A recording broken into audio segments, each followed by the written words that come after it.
এই ঘটনার পরিপ্রেক্ষিতে কতগুলো অ্যাকশন নিয়েছি।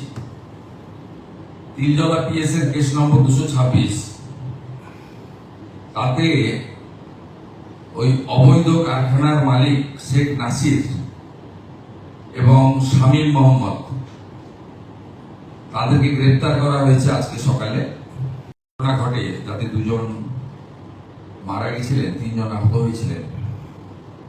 কালকে আমরা 4টি দপ্তরে সমন্বয় একটি কমিটি করেছিলাম এবং আমরা আজকে ফার্স্ট আওয়ারে কমিটি রিপোর্ট দিতে বলেছিলাম। এই কমিটি রিপোর্টে যা পাওয়া গেছে এটা আমাদের রাজ্যে বা কলকাতার ক্ষেত্রে একটি অশনি সংকেত। ওই অবৈধ ওয়ার্কশপ বা কারখানায় কোনো বিল্ডিং প্ল্যান নেই। বিল্ডিং প্ল্যান নেই যেমন the basic norms of fire এবং ইলেকট্রিসিটি সেগুলো ওখানে ছিল না, কমপ্লিটলি অবৈধ। আমরা এই ঘটনার পরিপ্রেক্ষিতে কতগুলো অ্যাকশন নিয়েছি। তিলজলা পিএস এর কেস নম্বর 226, তাতে ওই অবৈধ কারখানার মালিক শেখ নাসির এবং শামীম মোহাম্মদ তাদেরকে গ্রেপ্তার করা হয়েছে আজকে সকালে। আমরা বিদ্যুৎ সরবরাহকারী সংস্থাকে পার্মানেন্ট ইলেকট্রিক ডিসকানেকশন করার অর্ডার দিয়েছি এবং সিএসসি কে বিদ্যুৎ সচিবের মাধ্যমে জানানো হয়েছে যত এই ধরনের বিল্ডিং প্ল্যান স্যাংশন নেই, অবৈধ কারখানা আছে, বিশেষ করে কসবা, তিলজলা, মমিনপুর, ইকবালপুর সহ এই এলাকাতে ইমিডিয়েটলি একটি ইন্টারনাল অডিট করে যাদের যাদের বিল্ডিং প্ল্যান স্যাংশন নেই তাদের ইলেকট্রিসিটি ডিসকানেক্ট করার জন্য আমাদের পৌর নগর উন্নয়ন সচিবকে নির্দেশ দেওয়া হয়েছে একদিনের মধ্যে ওই অবৈধ স্ট্রাকচার ভেঙে ফেলার জন্য এএমসির উদ্যোগে কলকাতা পুলিশের সাহায্য নিয়ে।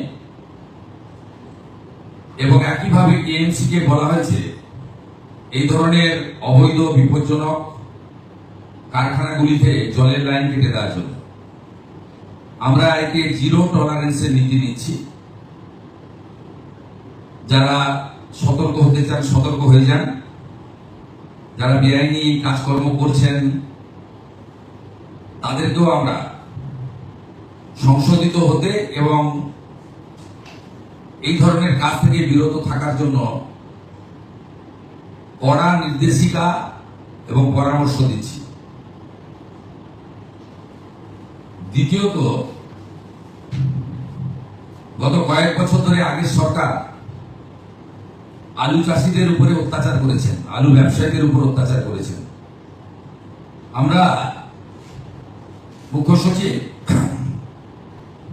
প্রিন্সিপাল সেক্রেটারি পশ্চিমবঙ্গ এটি নোটিফিকেশন করে এগ্রিকালচার যারা প্রোডাকশন করেন, includes potato, food grain, well seed, fruits, vegetable, এটা অন্য রাজ্যে পাঠানোর ক্ষেত্রে বিশেষ করে আলু চাষি, আলু ব্যবসায়ীদের যে যন্ত্রণা আগের সরকার দিয়েছেন আমরা সেটা আজ থেকে বন্ধ করলাম এবং কোন ইন্টারস্টেট বর্ডারে কোন ল এনফোর্সিং অথরিটি কোন ফার্মার্স এবং কৃষিজ ফসল বা প্রাণী সম্পদ উৎপাদনকারীদেরকে, ক্ষুদ্র ব্যবসায়ীদেরকে কেউ হয়রানি করতে পারবে না। পুলিশ হতে পারে, এনফোর্সমেন্ট ব্রাঞ্চ হতে পারে এবং অন্যান্য ল এনফোর্সিং অথরিটি হতে পারে। এটা আজকে আমরা প্রিন্সিপাল সেক্রেটারি অর্ডার করলেন, আমাদের তথ্য সংস্কৃতি দপ্তর মিডিয়া গ্রুপে এই অর্ডারের কপি দিয়ে দিচ্ছে। এই সরকার অনেক প্রত্যাশা জাগিয়ে এসেছেন এবং করাপশনের ক্ষেত্রে জিরো টলারেন্সের নীতি বারে বারে নির্বাচন চলাকালীন আমাদের পক্ষ থেকে বলা হয়েছে। এমনকি ভারতীয় জনতা পার্টির সংকল্প পত্র, সেক্ষেত্রেও আমরা বলেছি প্রাতিষ্ঠানিক দুর্নীতির ক্ষেত্রে ব্যবস্থা হবে। সেই আপনারা দেখতে পারবেন কয়েকদিনের মধ্যে আমরা আগামী ক্যাবিনেটে হয়তো এই বিষয়ে সিদ্ধান্ত কিছু নেব। শুধু সিদ্ধান্ত নয়, কার্যকর। আমরা যেটা আজকে সই করলাম, সিবিআই 4টি মামলা গত 4 বছর আগের মুখ্যমন্ত্রী, স্বরাষ্ট্রমন্ত্রী, বিধায়ক আটকে রেখেছিলেন। প্রসিকিউশন বা চার্জশিটের ক্ষেত্রে স্যাংশন, অর্থাৎ যে সমস্ত আধিকারিকরা দুর্নীতিগ্রস্ত তাদের বিরুদ্ধে সিবিআই বা অন্যান্য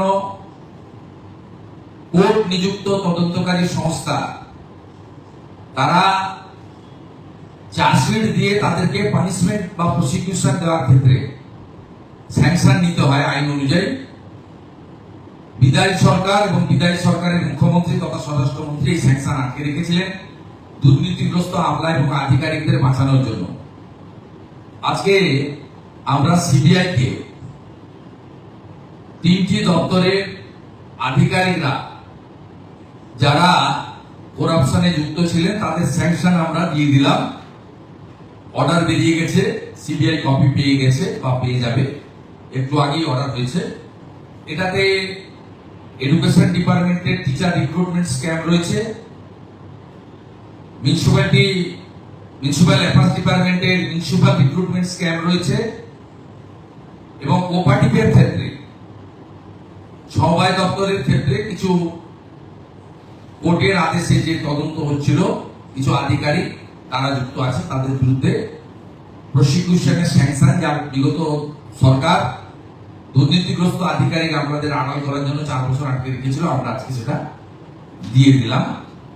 এটা আপনাদের মাধ্যমে জনগণকে জানালাম যে এই সরকারকে যে প্রত্যাশা নিয়ে আপনারা এনেছেন যে করাপশনের ক্ষেত্রে জিরো টলারেন্স এবং বিগত ইনস্টিটিউশনাল করাপশনের ক্ষেত্রে তারা যথাযথ ব্যবস্থা নেবে, এই অল্প সময়ের মধ্যে এটি একটি তার বড় উদ্যোগ। Thank you.